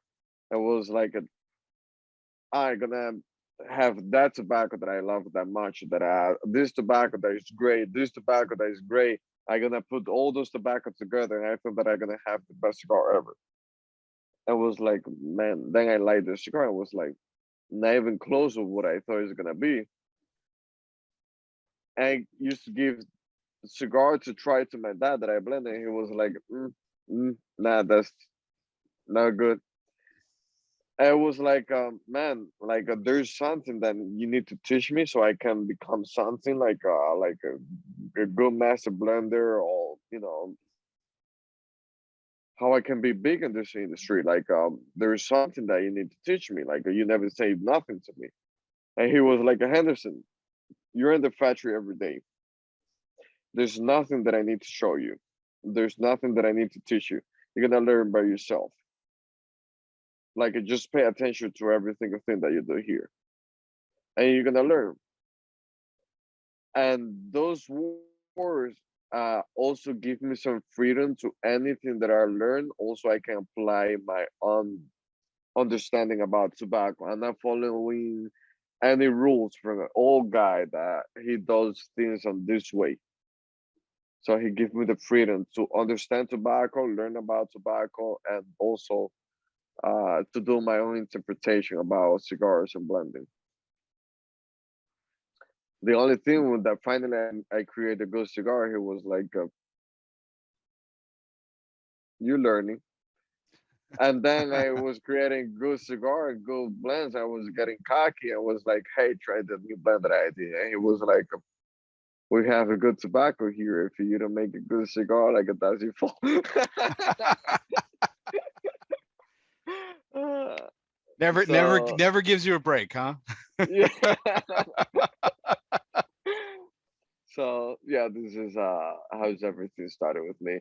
But I will tell you the truth, man. I my passion for tobacco was like for a very early age, because when I was 8, 9 years old, you know, my dad he used to have like a cigar reunion every Sunday in my house. Like on the front porch, I have like a 4, 5, 6, 7, 8 guys every Sunday, like a drinking coffee and smoking cigar. And there was like a friend of my dad out there were massive blender. They have cigar farm, tobacco farm, and they have different jobs in the cigar industry. And they were talking about the new blend, the new crop, the new tobacco that they were working on, and they were so passionate about tobacco. It was like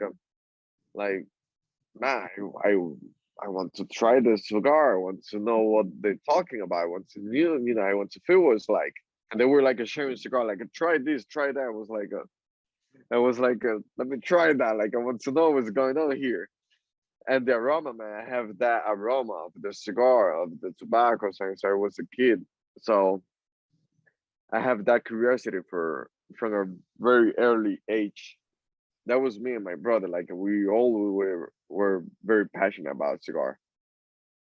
When we have the opportunity to decide what we want to do in life, we were like, no, we're gonna do cigar. We're gonna do tobacco. So now, after doing this for 15 years, Henderson, I mean, has anyone outside of, I guess, the family, and your sounds like your dad gives you a hard enough time, but has anyone ever given you a hard time about your age? Has anyone ever like put that into question, said, well,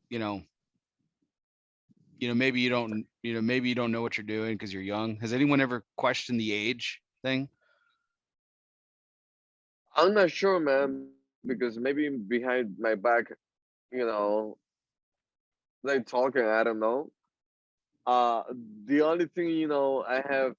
from the people that work with us in the cigar industry here in the Dominican Republic. Maybe they don't respect me, but they respect my dad, and I was having like a good support from the people here, and they were like, and they told me like right in my face, like, we're not doing this for you, it's because you're dad, and we respect your dad, so just because you're dad, you can come here. And there's a lot of people that open the door for me, to work with tobacco and maybe and do a lot of stuff with tobacco. So Well, we already mentioned some of the people you're working with, so obviously that doesn't matter to them because you've been putting out some amazing cigars for those folks. I mean, do you have? I mean, is there? I mean, because I know your factory can only produce so many cigars, right? And I mean, between Room 101, between Caldwell, between La Barba, and obviously ADVentura, and I know that there's other stuff that y'all make as well. I mean, are other people been knocking at your door to get to work with you, or are you kind of at capacity? Or if the right offer came along, would you work with other people? yeah, I'm always open, to work with new companies. But I mean, this year we're not doing any new project for a new company, but we ensured that like for future years, maybe next year or the following year. But for sure, we have a plan to work with some other companies that can be a surprise. Have you ever rejected anybody? You don't have to name names. I'm not trying to get any gossip here. I'm just saying, have you ever rejected anyone? Has anyone never fit the Ventura mold, so to speak? I mean, when someone comes to the factory and they want to have a cigar that tastes like Padron, I send them to make cigar with Padron's family. Fair enough. That's my rejection. So, tonight we've been talking about tobacco and the way that it tastes, and we've been talking about the stimulation and everything. And it reminds me a lot of conversations I've had with another famous Dominican family, the Kellners. And I've had Klaus on this show a number of times, and that, we talk a lot about flavors and tobaccos and how the tobaccos relate to one's palate and everything. Have you worked or gotten to know or been inspired by any other Dominican families, there, or any other manufacturers outside of the Dominican? Have you been influenced by anyone else other than your dad and your own experiments? Sure, sure. I mean, uh, I get inspired by people that have a lot of passion for tobacco, and this is everything about me. Those people that have passion for tobacco and they've been changing the game in the tobacco industry, or maybe because I'm like in a spoon. I try to solve everything, all the good things from different people. And there's people because I have inspiration for people because of leadership, uh, because the way that they manage and speech, about tobacco, how they talk about the tobacco. Uh, Mr. Conner is a big example, of how passionate this guy been, and I think he's translated the cigar war into a sophistication of cigar and blendings. And this is a guy that I respect a lot. That I have the opportunity to meet him since I was a kid. He's a good friend with my dad. Also, Eladio Diaz, that is one of the bigger geniuses in the cigar industry. Not many people have the passion for tobacco like him. Leo Reyes, this guy is also a great guy in the tobacco industry down here. Carlito Fuente, that is a gentleman and a guy that be pushing forever and keeping the tradition of the family. Yeah, there's a lot of good people that do things right and they do the best of what they have, and had they been here before me and they've been doing the right thing before I started in the cigar industry. So yeah, I have many inspirations. The only thing that I'm not trying to copy none of them, Right. but I follow, the good things that they do. No, I think that's clear because we were talking earlier about how unique your cigars are and the different approach, the unique approach that you have to tobacco and everything. So I think that's really apparent that you're really not, like you said, you're really not copying anyone because like you're not even copying yourself. We were talking about that earlier. You're not even copying yourself. Like every blend that you want to do is different. You want to make something better. And I heard you say something in another interview once, how like someone asked like what your favorite cigar was or something like that, and you're like you hate that question because it's like your favorite cigar is like the next thing that you're working on because you're always kind of making something different. Is that true still? Yeah, I mean, there are some blends that I created that I think that they're classic, Mm. and a big example of that is the King's Gold. I think this is a John classic. I think that's a blend that I put a lot of effort on that cigar, and I think is a cigar that's gonna live forever. I mean, the flavor profile on that cigar is something unique, different. You have a perfect balance between strength and flavor. Uh, Easy to smoke, but have the complexity, have the body, have the strength. It's unique. Um, and that's a cigar that I think it can be one of the best cigar ever made. Wow. Okay. On my opinion of what I like. Of course. No, of course. Why does this cigar specifically speak to your palate so much? What is it about it? You said classic. Like, so how does Henderson Ventura define a classic? Man, when you smoke a cigar, you want to keep smoking the same cigar, and because the richness of that cigar, the amount of sweetness, the amount of spice, the level of the strength, the level of the malt, you know, it gives you a little bit of everything without overpowering nothing, and it's just there. Like and the most important, you have that like deep and thick, richer flavor of tobacco. Mhm. And broadleaf is one of my favorite tobacco to work with. The sweetness, the earthiness, the bold flavor of that tobacco, and every single filler also that I use in that cigar is like to complement the flavor of the broadleaf. That cinnamon spice, that like dark chocolate taste. Um, I mean, people that like bold cigar but want to enjoy flavor, not just strength, this is their cigar. Is there like a pet peeve of yours with cigars? Like, is there something like it's not the blend, obviously you put the blend together and you the blend's the way it needs to be like, but if you cut or light a cigar and something happens, like what's like the biggest thing that just like you just want to throw it out and you want to light up another one? What's the pet peeve, the thing that drives you nuts? About the contraction or about the flavor? Anything. It's the open-ended question, so you tell me. I mean, 'cause a Thai cigar, is you cannot smoke it. You Yeah. have to get for the next one. Even a Thai draw, like you're not gonna be able to enjoy the real blend and the full flavor of the cigar. It's exactly what I was Uh, about to say.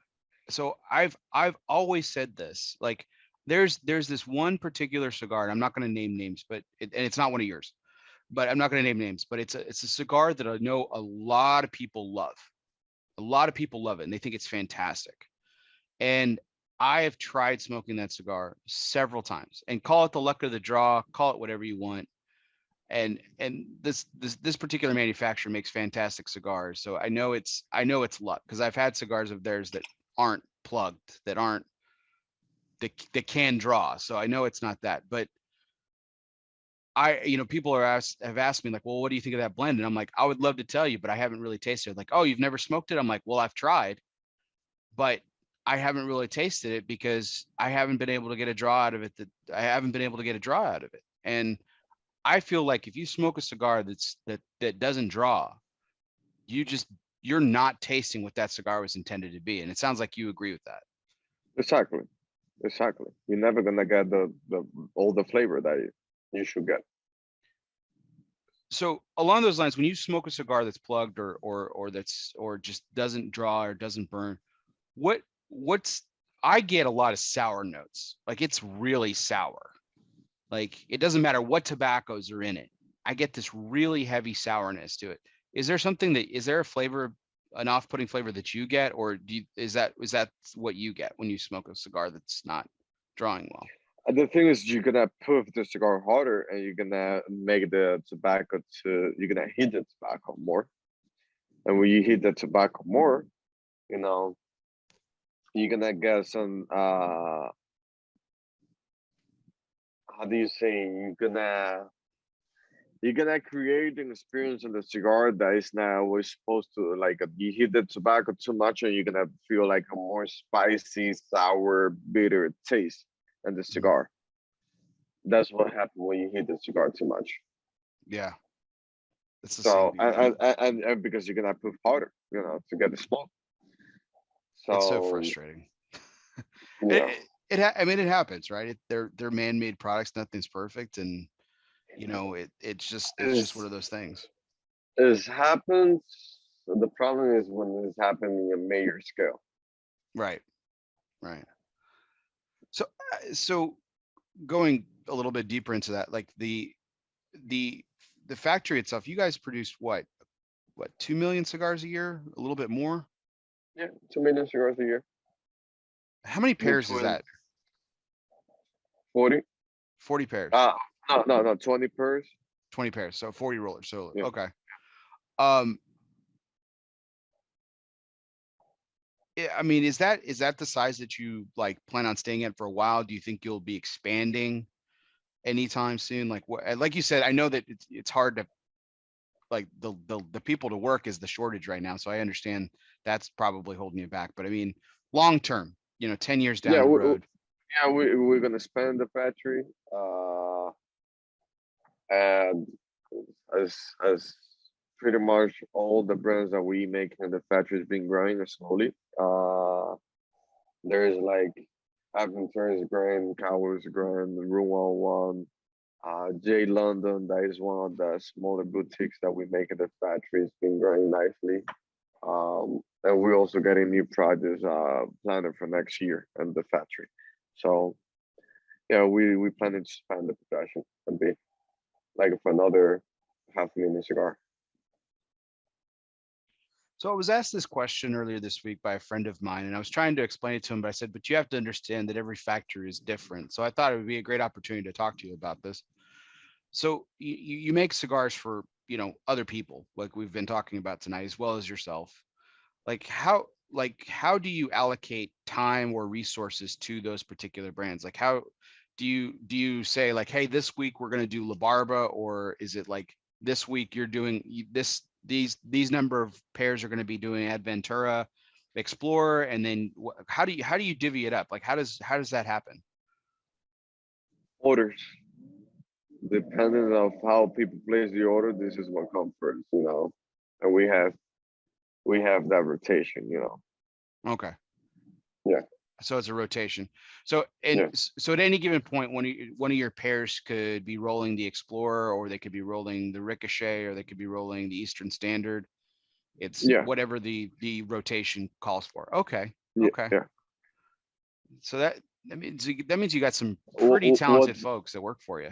Yeah, no, what makes some difference, like we have some rollers that make Robusto mostly, or you have some rollers that they just make Lancero, or you have a roller that he just make the Coronas, or we have another roller that he just make all the figurado cigars like Pyramid, Torpedoes, you know. This is the specialty. We have a roller that he make the 60s.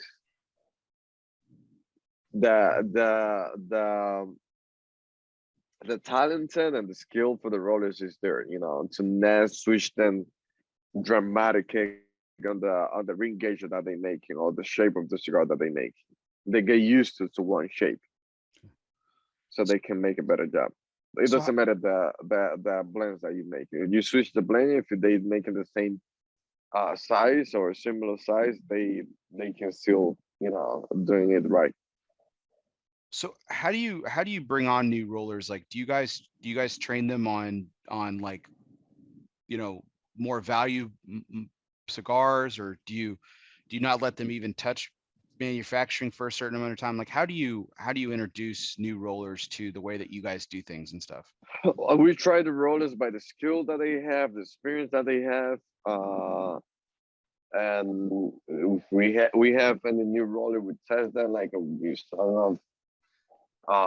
some cigars that we're not gonna use for any important project, just like a try, and then we get them slowly to production on easier size, and but that depending on the skill of the rollers. Well, Henderson, I really appreciate our conversation tonight. It's been fantastic talking to you. I've got two last questions for you, Yeah. and then we can call it an evening. I really do appreciate your time. I take this time every week to thank my guests, because Sundays are always family time. And so, no matter how, even though we're on later, obviously, and I know it's later there, I really appreciate the time that you've given me. So thank you from the bottom of my heart. I really appreciate your time this evening. So thank you. No, thank you, man, for the opportunity to be with you here. And this is more than a pleasure for me to share, our life in the cigar industry with you guys. So my last two questions. My first one's about, we've been talking a lot about palate and a lot about flavor, especially in the mouth and everything. But one of my favorite things about smoking a cigar is retrohaling and the Yep. aroma of the cigar. And we haven't really talked that much about it. Does that really play a part in your blending style, in your blending process? Do you retrohale a lot? Does that, like, what? All the time. Okay. How does that play into the blend when you're building these complexities, the complex blends that you're building and everything like that? Is it just as much part of the flavor of the tobaccos, or is it more of a byproduct? Imagine on this side, so like you have a flute, you congest some, Mm-hmm. and you're not able to smell. When you eat, you don't feel the flavor of the food that much. That's 100% right. So Yeah. at least 40% of the flavor in your palate, you get it through the nose. So when you retrohale, you maximize the experience of the amount of flavor that you get from the cigar, even the level of the strength. Just for you to have an idea, for us, we can measure the strength of the cigar when we retrohale. What you call a spice in the nose, that's what we call a strength. Mm-hmm. The body is different, The body is how deep and thick is the flavor in the mouth for us. Mm-hmm. But the strength, we measure that strength like how spicy we feel the cigar through the nose on the retrohale. Yeah, because we were talking about like the nicotine level and the strength of like the Farce Maduro, right? And when I smoke that cigar and when I retrohale it, I mean, that finish is long. I mean, it stays with you. It feels like forever. And even like after the cigar's put down, like that has to be my last cigar of the day. Like it's just so long. And it Do has you know nothing. that Go ahead. it have to be my first cigars of the day, because if I smoke something like high in nicotine at night, I can sleep. I get that. I hear that a lot too. I never had that experience. I never I had that can drink experience coffee until to once. go to bed. Oh, really? Yeah, I So can it's not drink the coffee to caffeine. go to It's bed. it's the nicotine that'll keep you The up. nicotine, yeah. Oh, wow. I never had that experience until a couple years ago for the very first time. Like I was exhausted, Henderson. I was absolutely exhausted. And I smoked a cigar that was pretty high in nicotine. And I didn't even really think about it. That ended my night. And then I went home, and I mean, like I said, I was exhausted. Like, I mean, I was practically falling asleep in my chair and I couldn't go to sleep. It was so weird. I was like, why am I awake? Like, I'm exhausted. Like, Yeah, yeah. and it was a cigar. I couldn't believe it. I just couldn't believe it. I never had that experience before, and I finally had it, and I was like, okay, I see what people are saying now. I totally get it now. Totally get it. Yeah. But we were talking about like that intensity, through the nose and everything. Like, I find the Queen's Pearls almost to be more intense than this blend here, because the what I get through the nose on the Queen's Pearls is just so much, so much. Like I said, so I love the blend. I've said that 10,000 times tonight, but the intensity almost through the nose is so much more than this particular than the King's Gold, in my opinion. Do you get I that same think, effect, or do you disagree? yeah, the thing is that the Connecticut wrapper is a little bit more neutral on the flavor and the strength of the cigar, and you get to taste more the filler in the cigar with the Connecticut. With the broadleaf, what's happening is it's mellowed down the spice, and you get more into the just the wrapper gets you to experience more like chocolate sweetness, more rich flavor, even if it's higher in nicotine.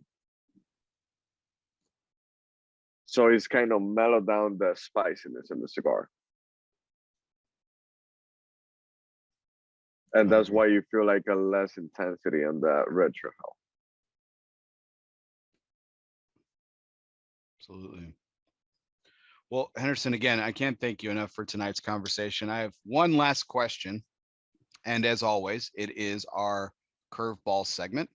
So our curveball segment is always brought to you by Dunbarton Tobacco and Trust. Fastballs or curveballs, it really doesn't matter. Since the company's inception, Steve Sock has been knocking them out of the park 6 consecutive years in the consensus top 3. Yep, I looked it up, and I even got fact checked on it as well. So, well, tonight's curveball question for you, Henderson, is this. So we've been talking a lot about tobacco tonight, and we've talked about a number of tobaccos that you've found to be challenging, that you worked with, and were able to produce some phenomenal cigars. So here's my curveball question for you. Is there a tobacco that exists that's not challenging enough? You find it to be almost boring. It doesn't add anything to a cigar or to your palate, so to speak. Is there a tobacco that is not challenging enough for you?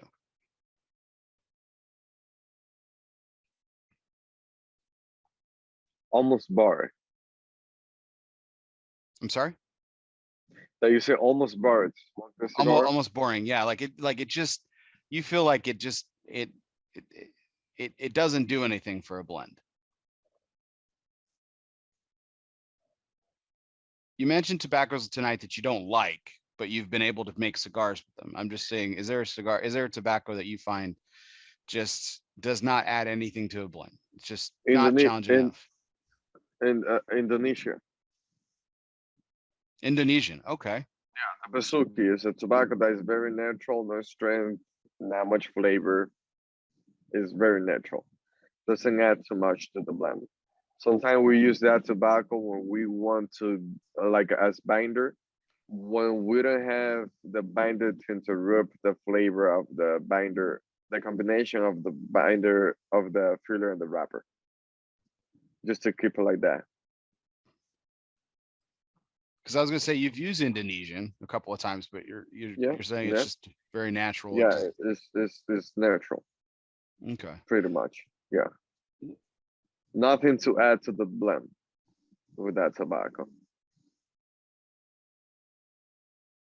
Have you thought about, I'm not challenging you or anything like that, Anderson, but have you thought about maybe exploring Indonesian tobacco more to see if there is one that isn't as so neutral, or have you just in your, all your years of I think experience, it just doesn't matter? there's some higher price of Indonesia that can be usable for wrapper, or maybe there's people that use it for filler, but that's not my case. It's not tobacco that I respect